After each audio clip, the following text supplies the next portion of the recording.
So dear students, आज का जो हमारा टॉपिक रहेगा इसमें हम देखेंगे zeroth law of thermodynamics and the first law of thermodynamics. तो इससे पहले हमने देखा था actually internal energy and change in internal energy. तो मैंने बताया था वहाँ पे दैट इंटरनल एनर्जी जो है इसको हम चेंज कर सकते हैं कैसे, by doing work on the system, या जब सिस्टम काम करेगा ऑन द सराउंडिंग। सिमिलरली जब हीट ट्रांसफ़र होगी from the surrounding to the system और from the system to the surrounding, और सिमिलरली व्हेन मैटर इंटर्स और लीव्स द सिस्टम, तब भी इंटरनल एनर्जी चेंज हो सकता है। तो पहले अब हम देखेंगे यहाँ पे that when heat gets exchanged between the system and surrounding, तब जो चेंज होगी इंटरनल एनर्जी में वो हम देखेंगे। एक्चुअली मैंने आपको बताया था that whenever we have some reaction we are having reactant, it gets converted to product P. तो यहाँ पे internal energy of reactant E R से हम दिखाएंगे, internal energy of product E P से। तो मुझे बताओ, मैंने बताया था that exact value of internal energy can not be determined, can not be calculated. Exact value, absolute value इसका हम नहीं बता सकते हैं। तो यहाँ पे ये प्रॉब्लम हम कैसे सॉल्व कर सकते हैं? ये प्रॉब्लम हम सॉल्व कर सकते हैं, हम इंटरनल एनर्जी मेजर कर सकते हैं if we take a system at constant temperature. Temperature को रखेंगे constant and at constant volume, और वॉल्यूम भी अगर क्या रखेंगे एट कॉन्स्टेंट वॉल्यूम, वॉल्यूम भी कॉन्स्टेंट, टेम्परेचर भी, इन दोनों को हम चेंज होने नहीं देंगे, तब कोई भी काम यहाँ पे नहीं होगा। Neither system will do any work on the surrounding and nor surrounding will do any work on the system. फिर क्या हो सकता है? बस एक ही चीज़ यहाँ पे पॉसिबल है, that heat energy gets exchanged. Heat energy यहाँ पे एक्सचेंज हो सकती है, हीट एनर्जी गेट्स एक्सचेंज्ड, ये एक्सचेंज हो सकता है between the system and surrounding, between the system and surrounding. तो यहाँ पे कितनी हीट एनर्जी एक्सचेंज अब होगी between the system and the surrounding, that will give you the change in internal energy. तो इसको हम बताएंगे that delta U is equal to Q V. Now what is this Q V? It is the heat energy exchanged between the system and surrounding at constant volume, और temperature भी यहाँ पे क्या रखेंगे? कॉन्स्टेंट। सो अब आप सिंपली याद रखेंगे that change in internal energy it is always equal to amount of heat energy exchanged between the system and surroundings at constant volume. So change in internal energy, it is always equal to the amount of heat energy exchanged between the system and surrounding at constant volume. तो ये इसके आप second way to define the change in internal energy आप याद रख सकते हैं। तो क्या याद रखेंगे? the change in internal energy that is delta U, और delta E से भी इसको आप दिखा सकते हैं। तो ये हमेशा बराबर होता है किसके? heat energy exchanged between the system and surroundings at constant volume। अब नेक्स्ट मुझे बताओ, ये जो change in internal energy है, मैंने बताया एक तो ये कैसे चेंज हो सकता है, जब हम एक सिस्टम को हीट देंगे, जब हीट एक्सचेंज होगा between the system and surrounding. अब दूसरा भी तरीका है जिससे हम क्या कर सकते हैं, we can change the internal energy of a system, that is by doing work. अगर हम क्या करेंगे, एक सिस्टम पे काम करेंगे, okay let's say we are having a system at constant volume. यहाँ पे भी क्या करेंगे, वॉल्यूम रखेंगे कॉन्स्टेंट, ठीक है ना, at constant volume. Now the system which we are taking, इसको हम क्या लेंगे, एडियाबेटिक वॉल के अंदर लेंगे। That means there is no exchange of heat between the system and surroundings. तब हम एक ही काम यहाँ पे कर सकते हैं, that is we can do the work, we can do the work. जैसे यहाँ पे आप देख सकते हैं, let's say this is an adiabatic wall, और इस एडियाबेटिक वॉल के अंदर आपका सिस्टम है, और इस सिस्टम के अंदर कोई सा भी, let's say we are having some gas, और इस पे हम काम कर रहे हैं, या गैस काम कर रहा है। So the work done by the gas under these adiabatic conditions, that is the change in internal energy. So delta U it is equal to W E D adiabatic work. सो ये दूसरा तरीका है जिससे आप एक internal energy system की change कर सकते हैं। क्या बताया मैंने? That if you are having a system at constant temperature, और जो सिस्टम है पूरा उसको हमने कवर किया है किसके अंदर, एक एडियाबेटिक वॉल के अंदर। That means which will not allow transfer of heat between the system and surrounding. That means यहाँ पे हीट ना हम दे रहे हैं सिस्टम को, और नहीं सिस्टम से बाहर ले रहे हैं। फिर क्या कर रहे हैं, we are doing the work. So the work done that is under adiabatic conditions, है ना, कितना काम यहाँ पे सिस्टम के अंदर होगा या सिस्टम करेगा सराउंडिंग्स पे, that will give you the change in internal energies. Simple सी बात है, लेट्स से पहले आपका सिस्टम था, इसकी इंटरनल एनर्जी E1 थी, अब आपने कुछ काम इस पे किया तो इसकी इंटरनल एनर्जी चेंज हो जाएगी, that is E2, and the change is calculated as delta U, that is E2 minus E1। और वो किसके बराबर होगा? वो बराबर होगा कि आपने कितना काम किया सिस्टम के ऊपर या सिस्टम ने कितना काम किया सराउंडिंग्स के ऊपर, that is the WED, that is the work done under adiabatic conditions. यहाँ पे सिस्टम आइसोलेटेड होना चाहिए, that means there should be, हाँ यहाँ पे सिस्टम जो है it should be an adiabatic wall, ये आप नोट डाउन करेंगे, that there should be no exchange of heat between the system and surrounding, पर यहाँ पे वर्क हो सकता है। So that gives you the change in internal energy, and this was experimentally found by joule. ये experimentally किस scientist ने देखा? जूल ने देखा।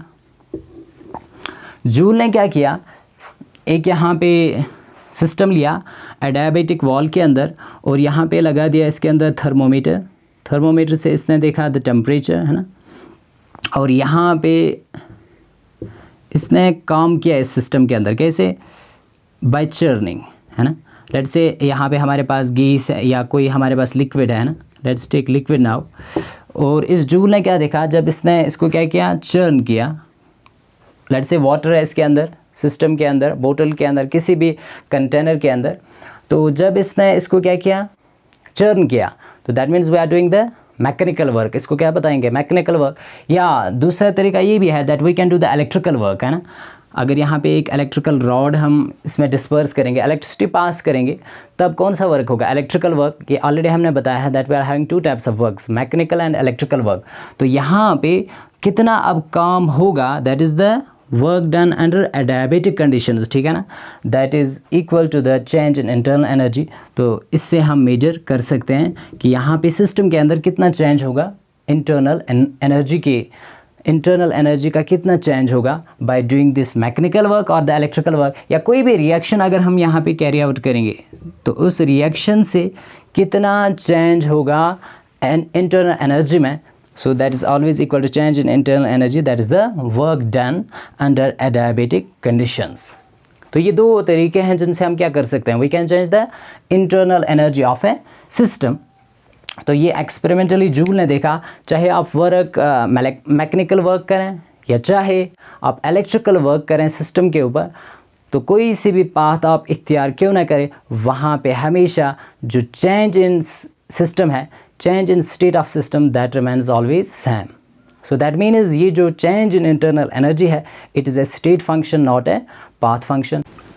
So अब हमने यहाँ पे ये सीखा that we can change the internal energy by doing work or by giving heat energy to the system. अब अगर हमारे पास let's say we are having a system, इसको हम दोनों दे रहे हैं, ठीक है ना, let's say this is our system, इसकी इंटरनल एनर्जी जो है let's say it is E1, अब इसको आप क्या दे रहे हो, heat energy, let's say we are giving Q amount of heat to this system. तो मुझे बताओ सिस्टम की एनर्जी क्या हो जाएगी, बढ़ जाएगी इंटरनल एनर्जी। और उसके बाद फिर से अब हम इसको क्या कर रहे हैं, we are doing some work, हम काम कर रहे हैं किसके ऊपर, let's say W amount of work is done on the system, तो इससे भी इसकी इंटरनल एनर्जी बढ़ जाएगी। लेट्स से जो अब हमारे पास ये सिस्टम है, इसकी फाइनल इंटरनल एनर्जी E2 है। क्या बताया मैंने, दैट हमारे पास एक सिस्टम था जिसकी इंटरनल एनर्जी E1 थी, अब हमने उसको हीट एनर्जी दे दी, तो हीट एनर्जी से इसकी इंटरनल एनर्जी बढ़ जाएगी, और उसके बाद हमने कुछ काम भी किया इस सिस्टम के ऊपर, तो उससे और इंटरनल एनर्जी बढ़ जाएगी। Now let's say this was the initial internal energy and this is the final. सो यहाँ पे जो final internal energy of system है दैट्स E2, तो ये किसके बराबर होगा, initial internal energy that's E1 plus Q, that is the amount of heat absorbed by the system, plus W, that is the amount of work done on the system. अब मुझे बताओ E1 equality के वहाँ है, यहाँ लाएंगे तो क्या बन जाएगा, E2 minus E1, so it is equal to Q plus W. So E2 minus E1, that's equal to, that is the delta E, change in internal energy, so it is equal to Q plus W, Q plus W. So delta E is equal to Q plus W, and this equation is the mathematical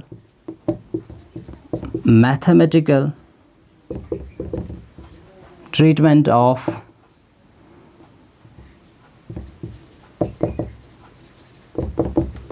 first law of thermodynamics.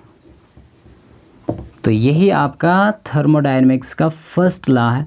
So now let's see what this first law states. So according to this first law of thermodynamics, it states that total energy of an isolated system, it remains always constant. So you will write down that according to the first law of thermodynamics, it states that total energy of an isolated system remains always constant.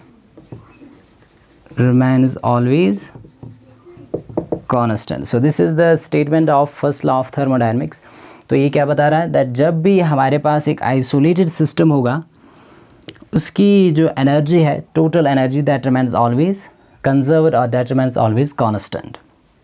तो यहाँ पे हमने देखा that the change in internal energy it is equal to sum of heat energy supply to the system and the W amount of work done on the system. ठीक है ना। So delta E is equal to Q plus W। Delta E is equal to Q plus W। तो यहाँ पे आप heat energy भी निकाल सकते हैं इफ़ इंटरनल एनर्जी या change in internal energy is given, और you can also calculate the work done, है ना। If you know the two parameters, third one can be calculated. सो ये जो फर्स्ट लॉ ऑफ थर्मोडायनेमिक्स है, इसको हम, it is also known as simply law of conservation of energy. सो law of conservation of energy हमें क्या बता रही है, that energy can neither be created nor be destroyed, but it can be transformed from one form to another under appropriate conditions. So write down. So ये जो first law of thermodynamics है, it is also known as law of conservation of energy. Law of conservation of energy. So इसको हम बहुत तरीक़ों से define कर सकते हैं, इसको स्टेटमेंट हम देख सकते हैं। तो पहला स्टेटमेंट यही रहेगा that energy can either be created or be destroyed in any physical or chemical change, है ना। किसी भी सिस्टम के अंदर ना एनर्जी को हम डिस्ट्रॉय कर सकते हैं और नहीं क्रिएट कर सकते हैं, but we can transform one form of energy into another form. जैसे आप देखते हैं कि जैसे हमारे पास इलेक्ट्रिकल एनर्जी है ना, इलेक्ट्रिसिटी जो है बल्ब के अंदर it gets converted into light, heat and light energy, या electrical energy in case of heater it gets converted into heat energy, या electrical energy in case of fan it gets converted into mechanical work, जिससे फिर fan के blades जो है they rotate, they start rotating. दूसरा statement जो आप लिख सकते हैं, that is total energy of universe, total energy of universe remains always conserved,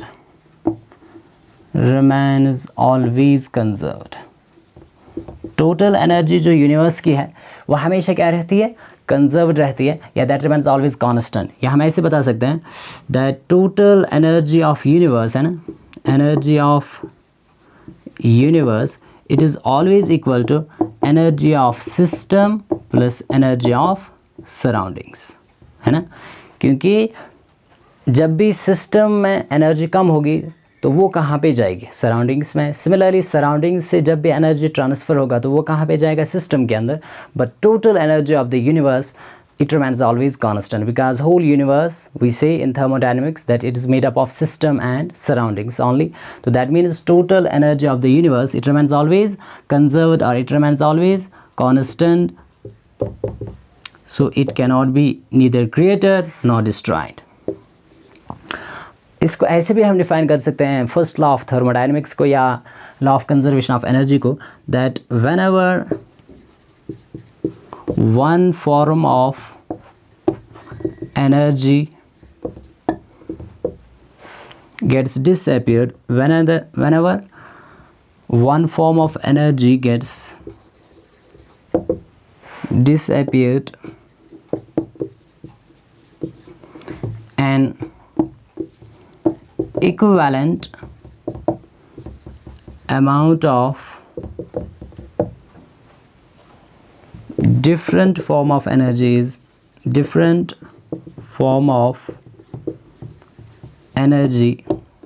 gets appeared, है ना। जब भी whenever one form of energy gets disappeared, जब भी आपको लगेगा कहीं पे एक फॉर्म एनर्जी का क्या हो रहा है, डिसअपियर हो रहा है, तो एक्चुअली वहाँ पे आप क्या देखेंगे, that equivalent amount of another form of energy gets appear, वहाँ पे एक डिफरेंट या दूसरा एनर्जी का फॉर्म वहाँ पे अपीयर होगा। जैसे अभी बताया that electrical energy it gets converted into light energy, it gets converted into mechanical energy, ठीक है ना। So we can transform one form of energy into another, but we cannot destroy or we cannot create it. तो ये आप next statement दे सकते हैं to the law of conservation of energy. Another way जिससे हम इसको डिफाइन कर सकते हैं law of conservation of energy या फर्स्ट लॉ ऑफ थर्मोडायनेमिक्स को, that is we cannot prepare a perpetual motion machine. We cannot prepare a perpetual motion machine. हम एक कोई भी ऐसी मशीन प्रिपेयर नहीं कर सकते हैं जिसको हम क्या कहते हैं, परपेचुअल मोशन मशीन। ये कौन सी मशीन होती है, that is which gives continuously work, जो हमें कंटिन्यूसली क्या देगा, which gives continuously work without consuming energy. So which gives continuously work without consuming energy. तो ऐसी कोई भी मशीन हम नहीं बना सकते हैं या ऐसी कोई भी मशीन हमारे पास नहीं होती है जो कंटिन्यूसली आपको काम देगा, वर्क देगा विदाउट कंज्यूमिंग एनर्जी। जैसे हम देखते हैं व्हीकल्स है ना, vehicles give us the mechanical work, पर वो क्या कंज्यूम करते हैं, they consume the fuel है ना, वहाँ से heat energy। तो that means we cannot prepare a perpetual motion machine, that means which gives you the continuously work without consuming any energy। तो आप देख सकते हैं that vehicles they stop as soon as the fuel gets stopped, है ना। जो है fuel ख़त्म होगा तो vehicles will automatically stop running, that means they will not now give any more work unless and until more fuel is given। तो इसका ये एक्चुअली बताया था हेल्महोल्ट्ज़ ने, Helmholtz. So we can not prepare a perpetual motion machine which gives you continuously work without consuming energy, it was told by Helmholtz. तभी हम बताते हैं दैट ये जो law of conservation of energy या फर्स्ट लॉ ऑफ थर्मोडायनेमिक्स है, इसका concept किसने दिया, हेल्महोल्ट्ज़ ने। तो ये डिफरेंट वेज है जिनसे हम क्या बता सकते हैं, that energy can either be created or be destroyed, या total energy of an isolated system it remains always constant, या total energy of a universe it remains always constant, ठीक है ना। या जब भी एक फॉर्म एनर्जी क्या होगी, डिसअपियर होगी, तब वहाँ पे another new form of energy gets appeared. और वी कैन से हम कोई भी ऐसी परपेचुअल मोशन मशीन नहीं बना सकते हैं जो हमें कंटिन्यूसली वर्क देगा विदाउट कंज्यूमिंग एनर्जी। तो ये था different ways to define the first law of thermodynamics. तो देखो इसको आप ऐसे भी समझ सकते हो, मुझे बताओ अगर हमारे पास है water and we are doing electrolysis, ठीक है ना, इलेक्ट्रिसिटी हम दे रहे हैं, that means the electrical energy, and way it will get decompose to hydrogen and oxygen gas. इसको आप बैलेंस कर सकते हैं ट्वाइस, ठीक है ना। तो यहाँ पे आप याद रखेंगे that if we are having 1 mole of water, if we are having 1 mole of water, और इसको हम क्या कर रहे हैं, डिकम्पोज कर रहे हैं into hydrogen and oxygen gas, तो इसके लिए कितनी इलेक्ट्रिकल एनर्जी लग रही है, तो वो आप यहाँ पे याद रखेंगे that it has been found that when we are having 1 mole of water, how much energy is required, electrical energy. So it is experimentally found it is nearly 286.2 kilojoule per mole. So this much amount of electrical energy is required to decompose 1 mole of water. अब आप यहाँ पे याद रखेंगे कि अगर हमारे पास hydrogen gas है and we are reacting it with oxygen gas to form water, तब क्या देखा गया, that जब 1 मोल वाटर बनता है तो वहाँ पे एनर्जी रिलीज़ होती है, देखो यहाँ पे एनर्जी आपको लग रही थी, how much energy, 286.2 kilo joule per mole, और यही एनर्जी यहाँ पे रिलीज़ हो रही है, same amount of energy that is 286.2 kilo joule per mole. तो इसका क्या मतलब हुआ, law of conservation of energy, that means जो एनर्जी यहाँ पे आपको लग रही है एक मोल वाटर को डिकम्पोज करने के लिए, that is how much electrical energy is required, 286.2 kilo joule per mole, और यही एनर्जी रिलीज़ होती है, that means the same amount of energy जो इन्होंने क्या किया, एक मोल वाटर ने एब्जॉर्ब किया, वो स्टोर रहता है इन एटम्स के अंदर, और जब यही वाटर हम बनाते हैं, ठीक है ना, same amount of energy it is released, so that means energy can either be created nor be destroyed. ये डिस्ट्रॉय नहीं होती है, जो एनर्जी यहाँ पे एक्चुअली क्या हो गई, यहाँ पे कंज्यूम हो गई, जब हमने क्या किया, वाटर को डिकम्पोज किया, तो ये एनर्जी इनके अंदर रहती है, and the same amount of energy it is released when we prepare 1 mole of water from gaseous hydrogen and gaseous oxygen. So this was the first law of thermodynamics. तो next जो है that is the zeroth law of thermodynamics. Zeroth law of thermodynamics जो है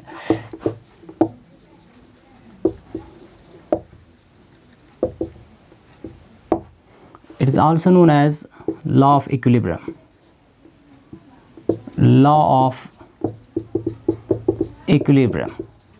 तो ये क्या बता रहा है, that अगर हमारे पास we are having two systems A and B, हमारे पास let's say this is system number A and this is the system number B and they are in thermal equilibrium with system C, है ना, let's say ये A system जो है ये C के साथ thermal equilibrium में है, similarly B is also in thermal equilibrium with the C, तब ये लॉ जो है it states that the two systems A and B they will also be in thermal equilibrium with each other.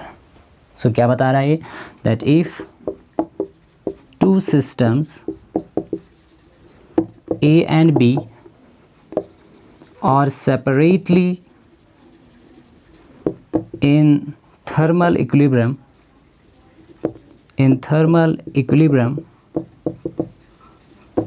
with system C, then they are also in thermal equilibrium with each other।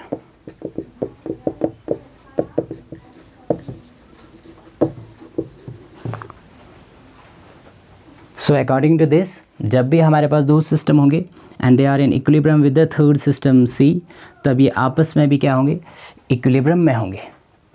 तो ये possible कब है, when there is no net flow of heat between the systems, there will be no net flow of heat. तो तभी हम बताते हैं that if the two systems A and B, अगर ये तीसरे थर्ड सिस्टम सी के साथ थर्मल इक्विलिब्रियम में है, thermal equilibrium means that there is no net flow of heat, तब ये आपस में भी क्या होंगे, थर्मल इक्विलिब्रियम में होंगे। तो इसको हम कहते हैं तभी लॉ ऑफ इक्विलिब्रियम, या it's also known as zeroth law of thermodynamics.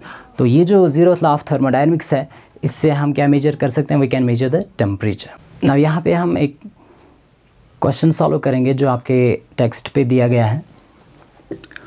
तो हमने क्या देखा अभी, that change in internal energy it's equal to Q plus W। This is the mathematical statement of first law of thermodynamics. तो मुझे बताओ, अगर हमारे पास एक सिस्टम है, so if we are having a system जहाँ पे कोई भी हीट ट्रांसफ़र नहीं हो रहा है between the system and the surroundings, that means no heat flows to the system, heat flow नहीं हो रहा है, that means Q is equal to 0 and we are doing work on the system, so W amount of work is done on the, so W amount of work is done on system। तो तब जो change in internal energy होगा किसके बराबर होगा, so easily आप बता सकते हैं Q 0 है, that means no heat is flowing between the system and surrounding and work is done on the system, तो तब क्या पॉजिटिव है ना, plus W। So change in internal energy it is equal to plus W। और आपको ये बताना है कि सिस्टम में कौन सा वॉल होगा इस वक्त, adiabatic wall, right. So there will be adiabatic wall, क्योंकि तभी वहाँ पे हीट फ्लो नहीं हो रहा है। चलो नेक्स्ट मुझे बताओ that if now we are having a system जिस पे हम कोई भी काम नहीं कर रहे हैं, so W is equal to 0, so no work is done on the system, ठीक है ना, no work is done on the system, but we system से हम कुछ हीट बाहर ले रहे हैं, सो Q amount of heat is transferred from system to surrounding, है ना, सिस्टम से हम हीट बाहर निकाल रहे हैं, Q amount of heat, और किसको दे रहे हैं, सराउंडिंग को दे रहे हैं, तो that means change in internal energy delta U किसके बराबर होगा, Q यहाँ पे Q है ना, Q amount of heat it is transferred from the system to surrounding, that is it is minus Q, और प्लस W इज़ 0, तो simply आप याद रखेंगे that delta U it will be equal to minus Q। तो यहाँ पे heat transfer हो रही है, तो दैट मीन्स वॉल कौन सी होगी, between the system and surrounding, it will be conducting wall, है ना, थर्मली कंडक्टिंग वॉल होगा यहाँ पे, दैट मीन्स जो हीट को बाहर जाने देगा, थर्मली कंडक्टिंग वॉल। अब तीसरे में मुझे बताओ that now if we are having a system to which heat is transferred, Q amount of heat हम इसको दे रहे हैं, ठीक है ना, Q amount of heat is absorbed by system, और कहाँ से एब्जॉर्ब करेगा, from the surrounding, and W amount of work is done by the system, ठीक है ना, साइन कन्वेंशन आई होप कि आपको याद होंगे। तो यहाँ पे W amount of work it is done by the system, तो दैट मीन्स यहाँ पे क्या होगा, डेल्टा U जो होगा it will be equal to, देखो यहाँ पे Q amount of heat it is absorbed by the system, so that is plus Q, और वर्क जो है it is done by the system, so it is minus W। Sign convention बहुत ही ज़्यादा important है, so delta U it is equal to Q minus W। तो ये जो आपका सिस्टम होगा it will be closed system, ये जो आपका सिस्टम होगा ये कौन सा सिस्टम होगा, क्लोज्ड सिस्टम। तो ये क्वेश्चन आपके टेक्स्ट पे दिया गया है, तो मैं फिर से साइन कन्वेंशंस यहाँ पे रिपीट कर रहा हूँ दैट Q जो है heat it is given positive sign if heat is absorbed by the system, it is given negative sign if heat is